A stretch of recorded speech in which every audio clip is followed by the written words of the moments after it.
party, my name is Brian, I'm your host, and today we are going to make a remote-controlled PVC air pressure cannon. This is the first of what I expect to be several videos in my PVC Arsenal series, because after all, the only thing that can stop a bad guy with PVC is a good guy with PVC.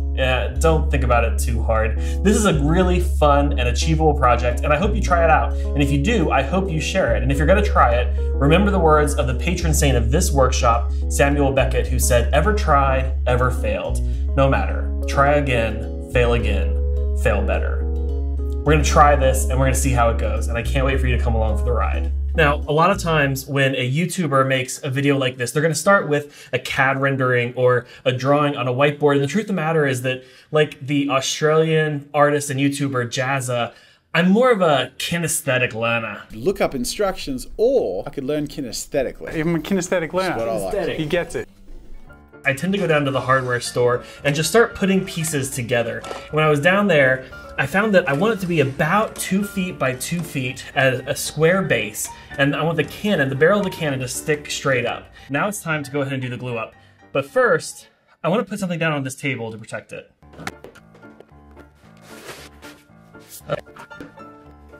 Bonding PVC is really straightforward. All you need is, it's a two-step process. You need a PVC primer and a PVC cement. Both halves of each joint will get a coat of the primer and we'll get a coat of the cement. You'll press it together and rotate about a quarter of a turn. Order of operations is important here. We want to make sure that all of these pieces will fit together and that it'll all go together without needing to force anything. So just think a step ahead as you go.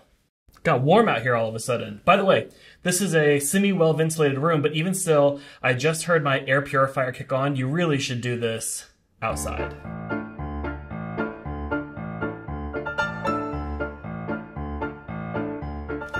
This is it. How cool is this? This is our pressure chamber for our PVC air pressure cannon. It's got a big solid base, and then the barrel's gonna stick straight up. So when we get up to the river later, we're gonna be able to launch all kinds of things. For the inlet valve, I'm going to use this Schrader valve that I got at Amazon.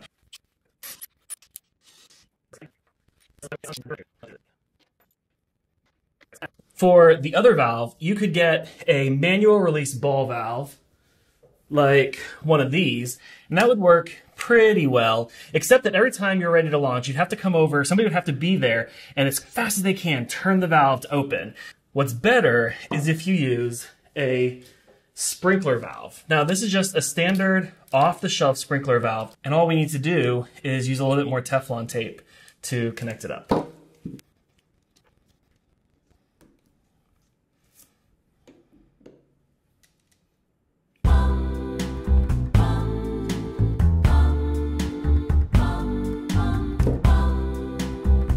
This is not a 3/4 inch valve. Okay, 1 inch sprinkler valve, it's dead to me. I now have a 3/4 inch sprinkler valve, which matches all the 3/4 inch pipe that I have for this entire project. And just like that, we are back in business. So this glorious moment that was supposed to happen 2 days ago, we now have an air compression chamber with a valve that will let air in and a valve that will stop air from coming out until the moment we want it to, in which it will come out in an explosive force. So now let's test it. We need an air pump and we need a way to trigger the solenoid. To trigger the solenoid, as we talked about before, we use a 24-volt sprinkler controller, but I don't have a sprinkler controller in this part of the house. So instead, I'm going to use 9-volt batteries. Now, if you take 3 9-volt batteries and you link them together, you get 9 volts, and 9 volts is 18 volts, and 9 volts is 27 volts, which, believe it or not, is within the tolerances of this solenoid. So we're going to use these 3 9-volt batteries to trigger the 24-volt solenoid to release the air pressure that we pumped into our magnificent air chamber using this air pump. Let's go ahead and test it.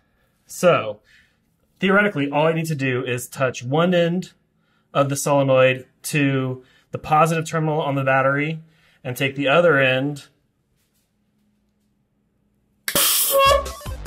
Woo!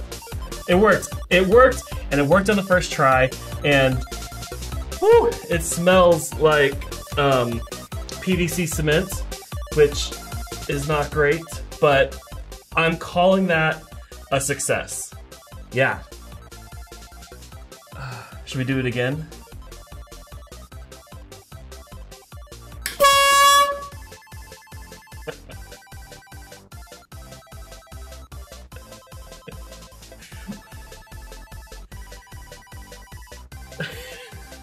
Why? We're just gonna, we're gonna just be a professional builder, maker, person, and forge ahead.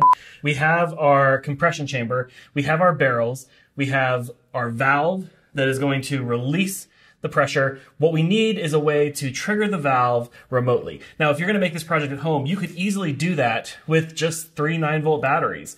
If you want, this is all it takes, and you can still have a great time releasing the air pressure from the valve using the solenoid and the batteries. But I want to take it up a notch. And one of my goals with these videos, I want to make a project that you feel like you can do at home, but I want it to be a little quirky and have a little, something extra, a little je ne sais quoi. I don't know where you are in the course of the other video that I was filming earlier where I was making the air cannon, because here on YouTube, there is no sacred timeline. We are all variants, but in my reality right here, it's actually 3 weeks after I created that initial video with the air cannon and about 1 week before I'm heading up to Michigan for the party. And today, I'm going to be making the controller that will launch the air cannon itself. Editor Brian here. This is actually going to be its own video, so click the link in the description or the comments or wherever you get your hot links and watch me make a controller for the air cannon.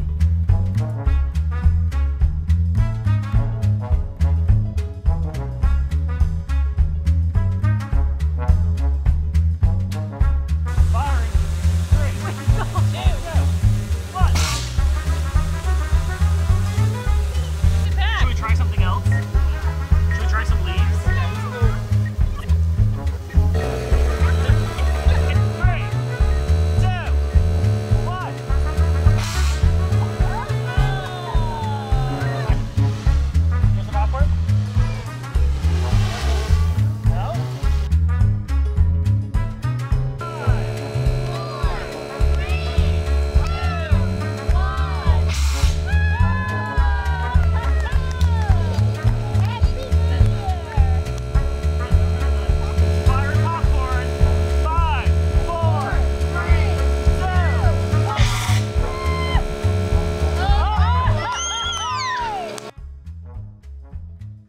Do you know what this is? Is this the grand finale? No. It is. It's the grand finale. What's in here? What did we put in? Bullet. No, the watermelon's up here. What's down here? Popcorn? The bullet. Remember we pushed the bullet in? Yes. And what's gonna happen? The bullet's gonna come out here, and then what's gonna happen to the watermelon? It will explode into the air. It'll explode in the air. Should we see it? Let's see what it does. Okay. Everybody ready? Firing. 5, 4, 3, 2, 1.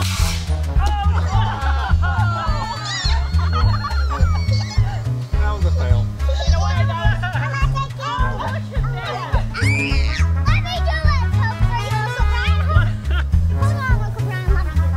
Can you pull it out?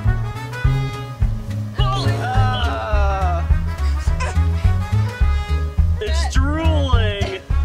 Everyone likes the watermelon? Time for watermelon. We're gonna do one more. You wanna see it go through the watermelon? You ready? 3, 2, 1. Oh!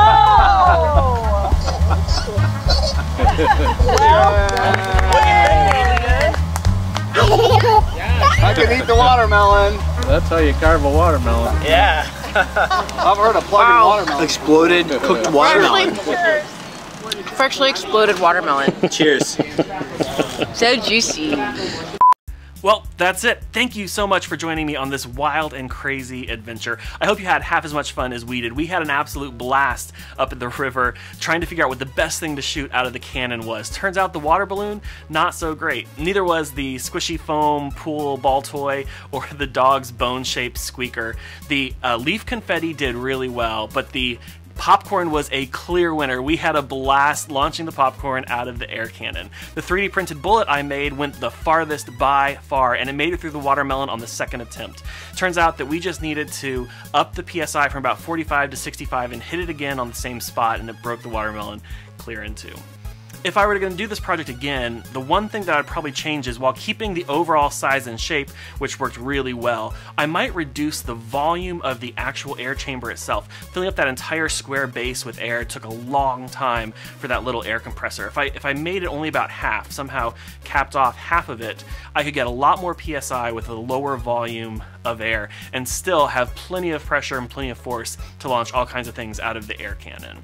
This is the first in a series of videos that I am making in which I build something with you on camera and then take it to share with my friends and family so we can have an experience shared together. And this video series is made with support from Connect.Faith. Connect.Faith is a group of people that are coming together to explore what spirituality looks like today through the lens of creativity and justice. And if those words resonate with you, creativity and justice, I encourage you to check them out at Connect.Faith. Maybe you could join us one Wednesday for our evening virtual creativity lab gathering where we get together and explore the creative process every Wednesday. Thank you to Connect.Faith for supporting this video series. And my hope for you today, as ever, is that you will try hard, you will be well, but most importantly, you will do good. Dr. Seuss wrote in the Lorax, unless someone like you cares a whole awful lot, nothing's going to get better. It's not. I love you, and I'll see you next time. Nice. Yeah. Okay.